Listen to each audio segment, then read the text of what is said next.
All right, so guys, we're going to go ahead and get this off. I want each of you guys to introduce yourself, 1 or 2 minutes. Tell us who you are and what you're working on. We can start with you, Mr. Spanos. Mike's not here. Hello. I'm Nick Spanos. I built the first live cryptocurrency exchange. And Michael Gord. I built it next to the New York Stock Exchange back in 2013. Hello, Michael.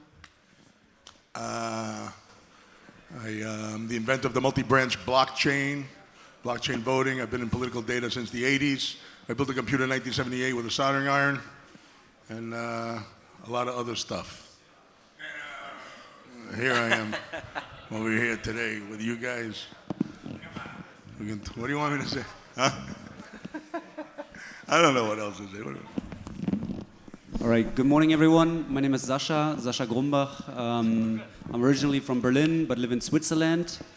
I'm the CEO and founder of Green Mining. We focus not on Web3, but we see ourselves as an infrastructure provider on the intersection of energy, digital assets, and innovation. And what we focus on is we're building Bitcoin mining data centers with heat reuse technology. So we're specializing in reusing the 65 degrees Celsius coming out of miners to dry beef and other foods. And we're the inventors of Bitcoin mango and Bitcoin beef jerky. And we're not just doing this to eliminate CO2 emissions, but we're also doing this because it generates a great revenue stream of 20 to 40% to cover the downside of Bitcoin's volatility. We're also the company the first company on the planet tokenized on Bitcoin. So in October this year, we tokenized our third site directly on Bitcoin, and we're in the space of tokenization since 2021, where Switzerland was the first country in the world to allow stock tokenization of assets, which makes it available on secondary markets, even if it's small caps. I love snowboarding and surfing, and I'm happy to be here.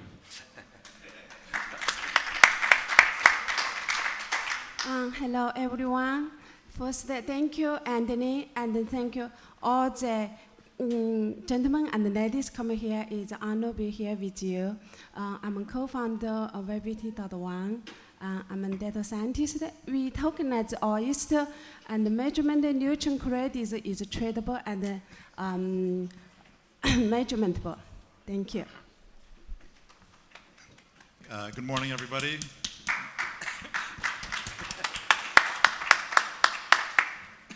My name is Hasib Qadri. I'm the CEO of Novosol Energy.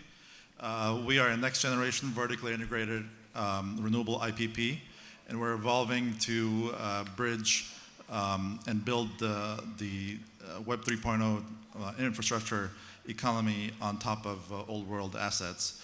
We develop new generation assets as well as acquire legacy assets and optimize them. We've been able to improve efficiencies by 20 to 50%. In old assets with being able to increase the production capacity. Our mission is to be part of the energy backbone of the digital economy as demand is expected to increase, as you heard in the previous seminars as well with Keystone Energy. Digital assets are evolving from spec plays to actually becoming part of our infrastructure with real-world tokenization, as you've heard here as well. We have a 4-part strategy: acquiring legacy assets that have contracted revenue, improving that revenue, acquiring infrastructure companies that will improve our margins and allow for growth opportunities, as well as building the blockchain technology on top of that to essentially tokenize power plants and allow for a financing and trading ecosystem for energy.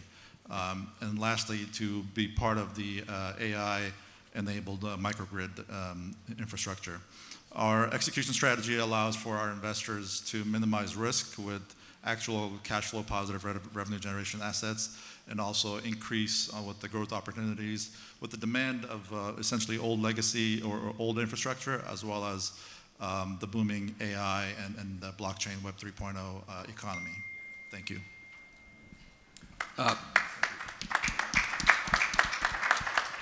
Hi, I'm Kenneth Hurley. I'm the CEO of Genius Ventures, and we developed a product called Genius AI. and that's spelled GNUS.ai. You can go to the website there. Basically, my whole career since the early 80s has been in gaming, and I worked for NVIDIA for 4 years, so I know GPUs really well, and I worked for Google and Amazon both in the cloud space. But we built an infrastructure since 2016 to leverage all the GPUs out there, including the ones on your phone or your home computer, over a centralized cloud. So we're a decentralized cloud operating system, really, that leverages GPUs. The initial product was for artificial intelligence in 2016, but it's kind of morphed because it can do all kinds of different things, anything that can go on a GPU like rendering or AI or machine learning or data analysis. Any of that kind of stuff can go, and we actually embed inside of games and or applications, plain old applications, so that while you're playing the game or you're using the application like a digital wallet, we'll execute AI in the background and you'll actually get paid out for that AI processing. So we're kind of disrupting the industry. I set out to disrupt it in 2016 so that there's no longer a power problem, because all the phones across the world can be used, so you no longer have to worry about building these huge data centers and powering them. And so this is a very disruptive technology, and we're in beta right now, and we're going to be finalized in January of this year. We have games already that have embedded it, and they're online, and you can play them, and you can come out and test with us and see how it works.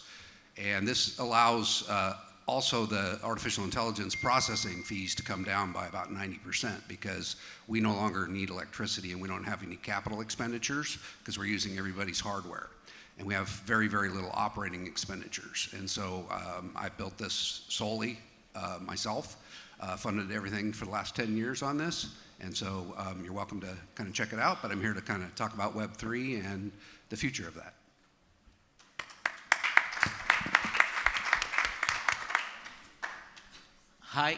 Hi, hello. My name is Harry Sardinas. I'm a business growth strategist and the founder of Speakers and Leaders. I'm also podcast host, and majority of my podcast is how to get to product market fit 0 to 1. So 1 out of 5 interviews are tech or property.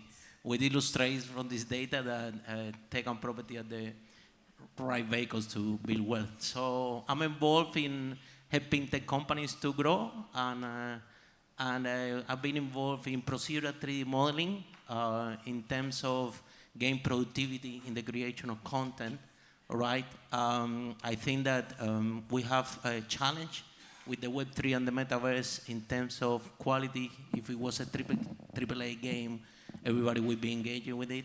So we are dealing with that technology to create procedural 3D modeling to create large worlds, so the gamers can be more immersed and stay long working on that. Michael. Thank you. So I'm Michael Turpin. I'm the founder and CEO of Transform Ventures. I've been in Web3 before they called it Web3 back in 2012 when they just called it Bitcoin. Not quite as long as Nick has been in, but close. And went all in early 23 in 2013 when the price of Bitcoin was about $100. We're up 1,000x since then, roughly this year. I also wrote the book last year, Bitcoin Super Cycle, where I explained the 4-year cycle and how it works. And for those of you who bought the book or read the book, you saw that once again, the high hit in the fourth quarter of the year after the halving. We flipped from a bull market very suddenly to a bear market. It's been 4 times in a row that's happened. We now have about a year or so, unless something dramatic happens, which it doesn't look like it's going to basically go down probably at about 50 or 60,000 and then recover and go much higher in the future. And my thesis, I also have a fund based on the book called Bitcoin Super Cycle Fund, is that you have to actively manage your crypto assets. Obviously, for the builders in the room, the one thing to look for when you're looking to get funding is that when Bitcoin gets a cold, the rest of crypto gets pneumonia, including the venture capitalists. And so we've got some cold weather coming in the next year, and I'm happy to talk about all sorts of angles during the panel.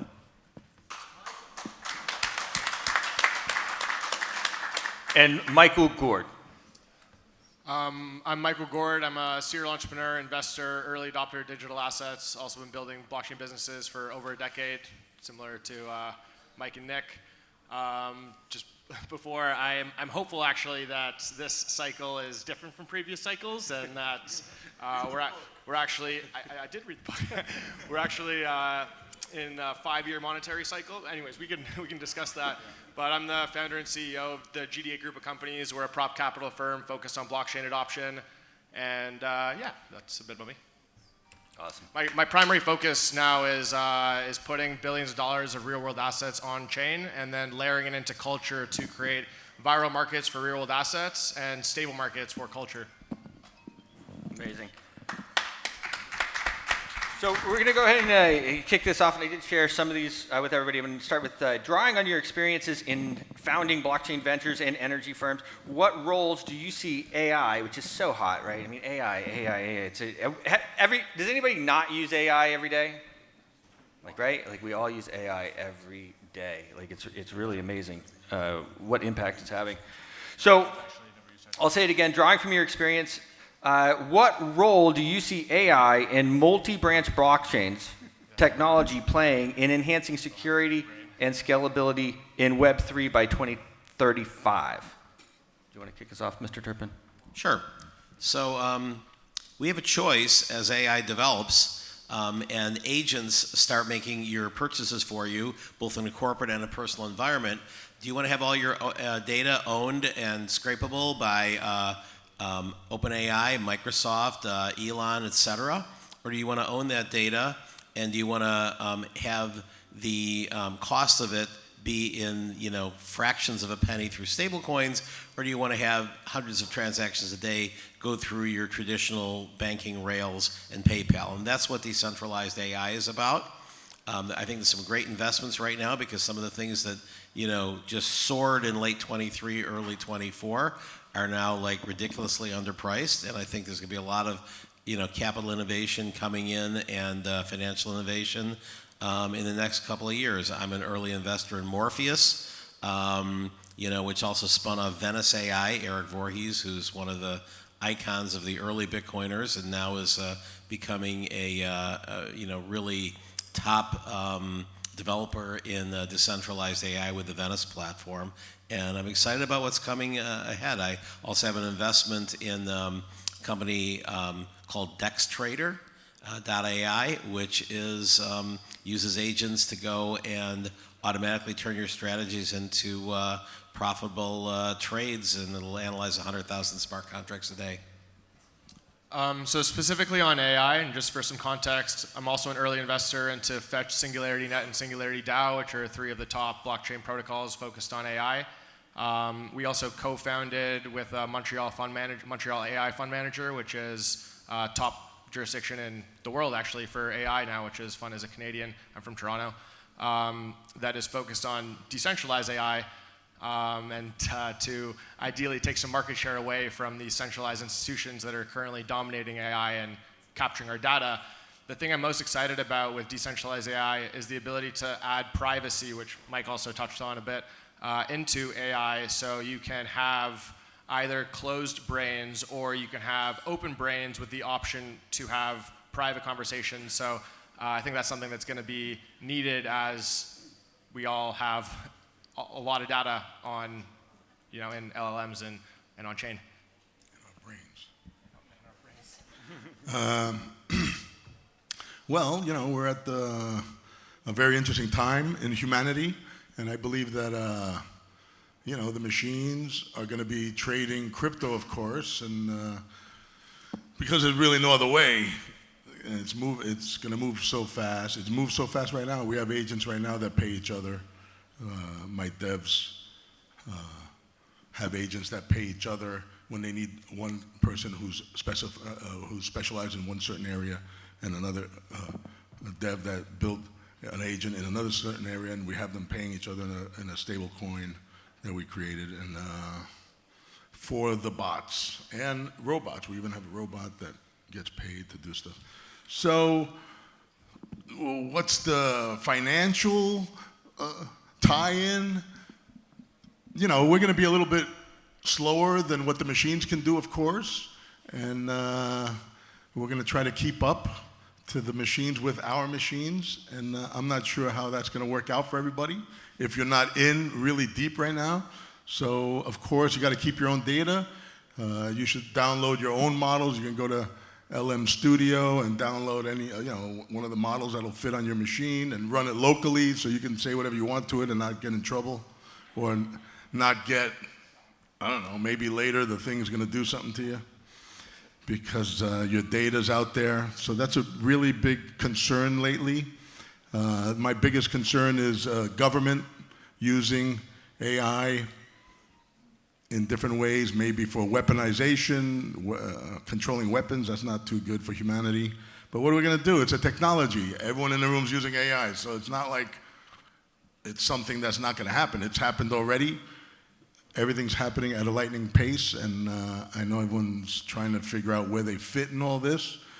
Well, you just take a back seat in the bus and see where the bus goes. All right, I second many things of you guys. I think decentralization is extremely important, but I'm going to look at it from a different angle.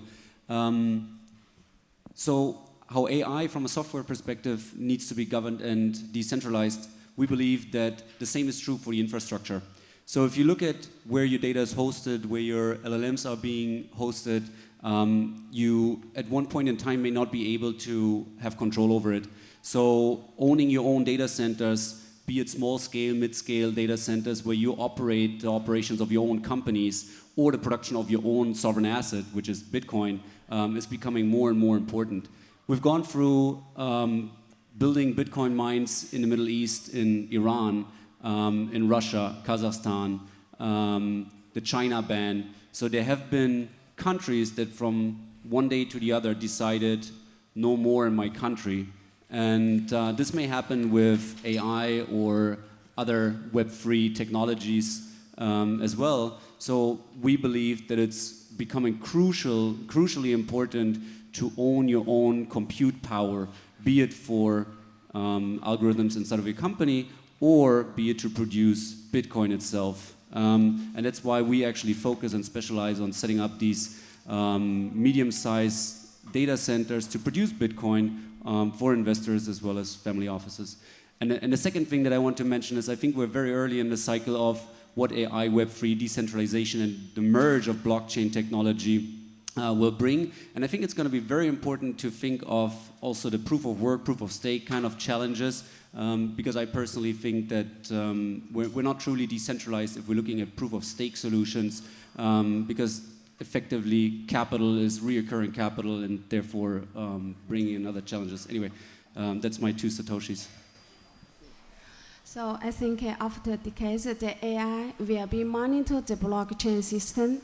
AI can identify the anomalies, can stop the attack, also optimize the input data in real time. And we know everywhere is AI, but very important is data. Also, another project is made USA. We from the soil to the table. We have a data wallet. Tomato have a wallet, cow have a wallet, corn have a wallet. You have all the data verified. We feed the AI.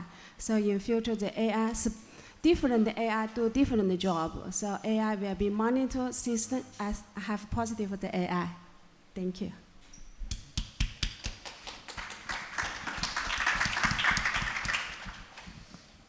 I'd also like to take the infrastructure perspective on the scalability of multi-thread blockchains. What we're seeing, and we're just getting exposed to this kind of at the early stages, is with the move to try to tokenize hard assets and essentially tokenize everything. If you look at the numbers, I think BlackRock, or depending upon whose numbers you look at, there's a potential valuation from anywhere from 16 trillion to almost up to 400 trillion up to by 2035 the potential tokenization market. But with hard assets, that opens up and just a lot of processes, even in logistics and just AI plus blockchain. From my perspective, is essentially optimization and efficiency on steroids. It should really, if you've got audits and compliance built into every transaction, that can substantially reduce your transaction cost, improve transparency, efficiency, et cetera. But also just open up the market, so you have a global market for a lot of assets that would be out there. So we see that as it evolves, it's going to really snowball. I think it's going to come faster than many expect. So I'm going to take a little bit different stance on all this because everybody's mentioning decentralized AI. Just real quick, from show of hands, how many people know what LLM Studio is? Okay, a few. All right, so I'm a technologist and I try to normalize things. So our system is, we don't care about LLM Studio, and owning your own data to us is meaning it never leaves your phone or it never leaves your home computer. So going out to semi-decentralized services like proof of stake or these AI systems that have high-end H100 NVIDIA chips in them, you're still sending your data out somewhere to somebody. And so our approach is that we hide all the wires for AI, and it's beneath the game, and so you don't even have to worry about AI. Now, if you want to have a chat on our system, like a chat LLM, that's decentralized, and it goes out to everybody for doing the processing, but they only get a small chunk of it.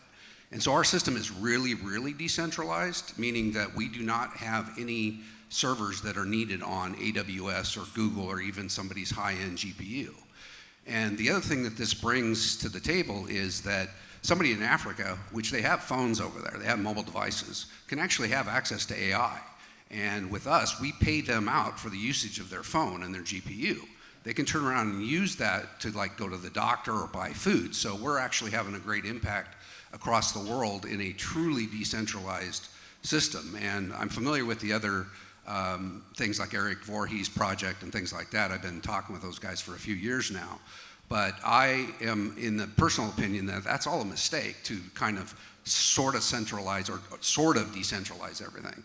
And so we're building in privacy too, so that none of your stuff ever leaves your phone, or if it does, it's totally encrypted and you don't have to worry about it because it doesn't include your birth certificate or your birth date or your social security number or any of that stuff. And so in reality, I think the disruption's coming for this AI, and we're embedding it in the background behind Web3 applications, so that we can monetize, or the developer can monetize their games too. So we've opened up a monetization channel.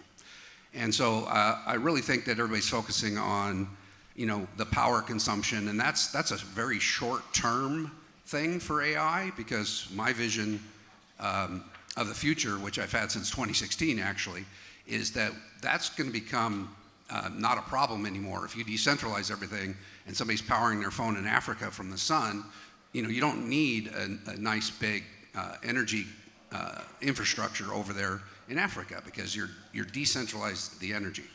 So in general, I think AI, true decentralized AI, and Web3 is coming. We're already developed it and it's in beta, but it's kind of a new disruption to what everybody's thinking for the short term.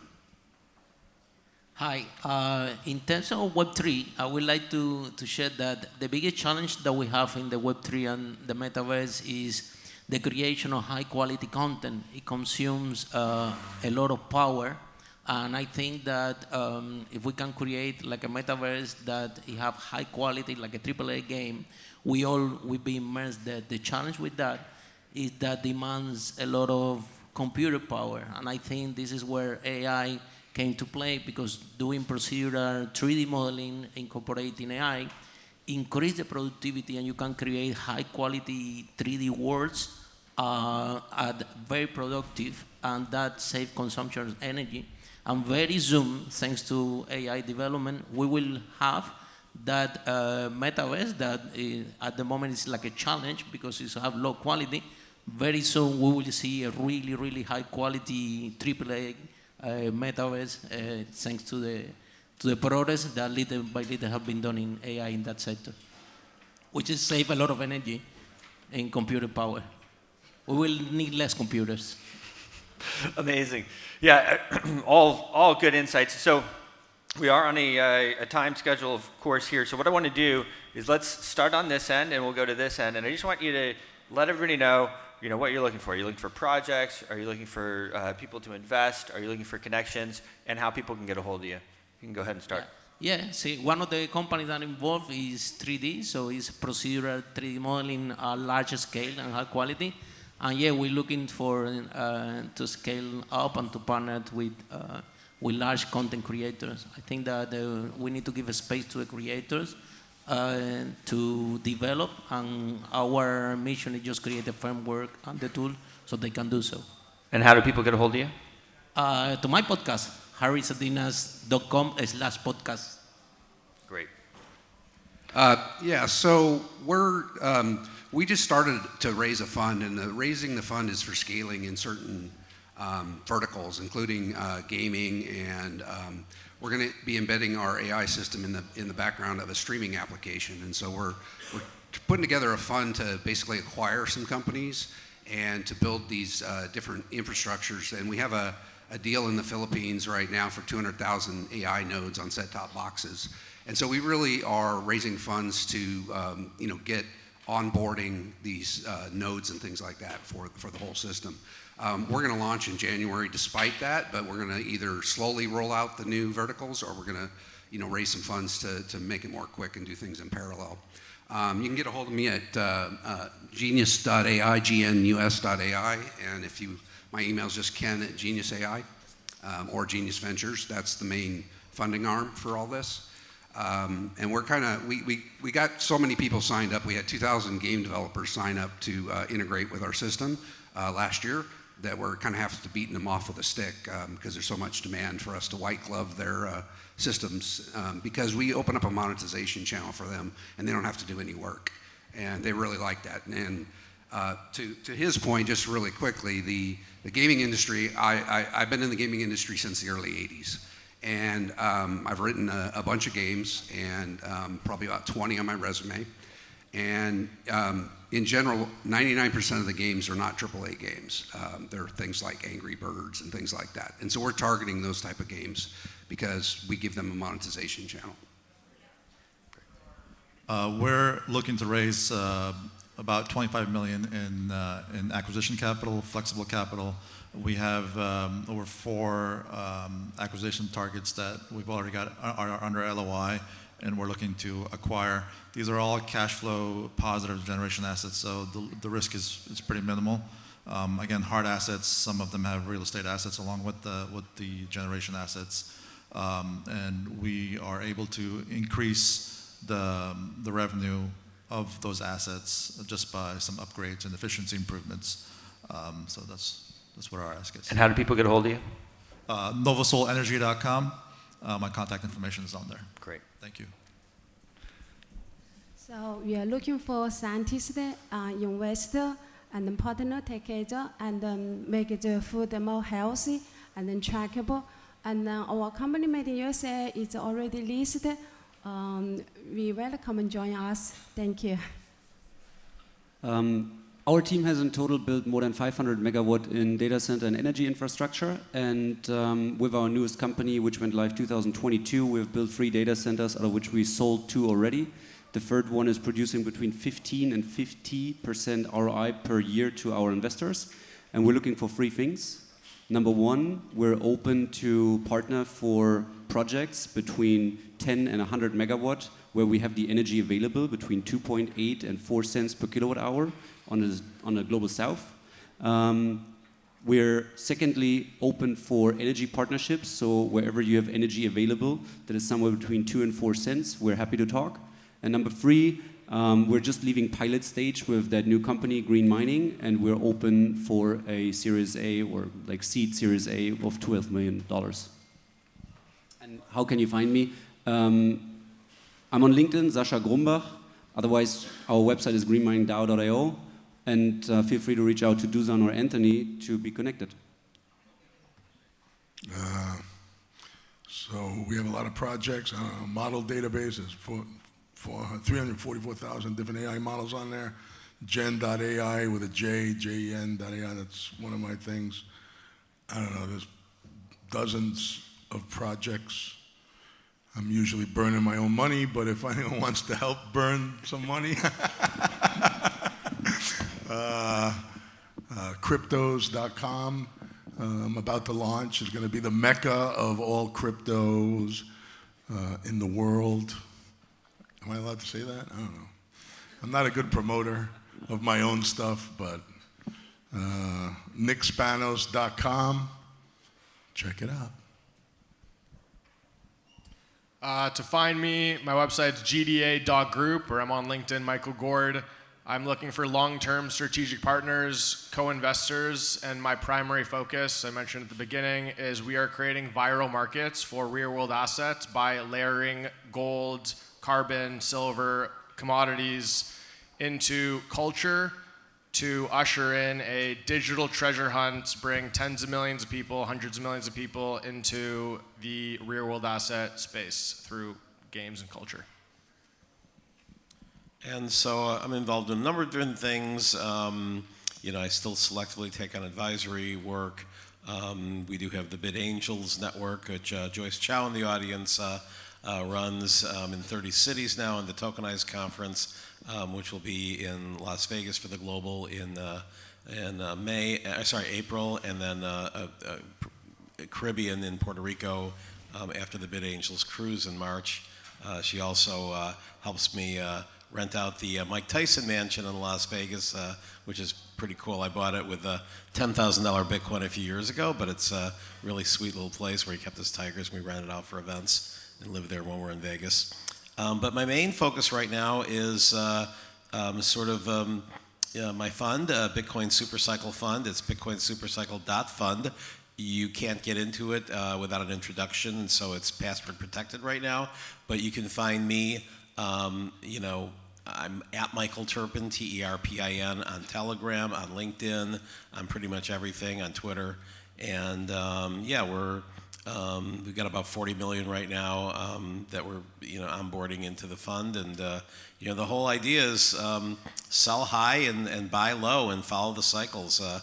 We have one algo that is futures and one of the spot, and they both went screaming on the day that Trump did his tweet and said sell, and so we did. And it's going to be very treacherous waters the next year or two, but it's also when it bottoms out, it's the height of opportunity. In the meantime, we're going to be shorting. So anybody interested in that, family offices, etc., you know how to find me. Amazing, guys. Give them all a round of applause.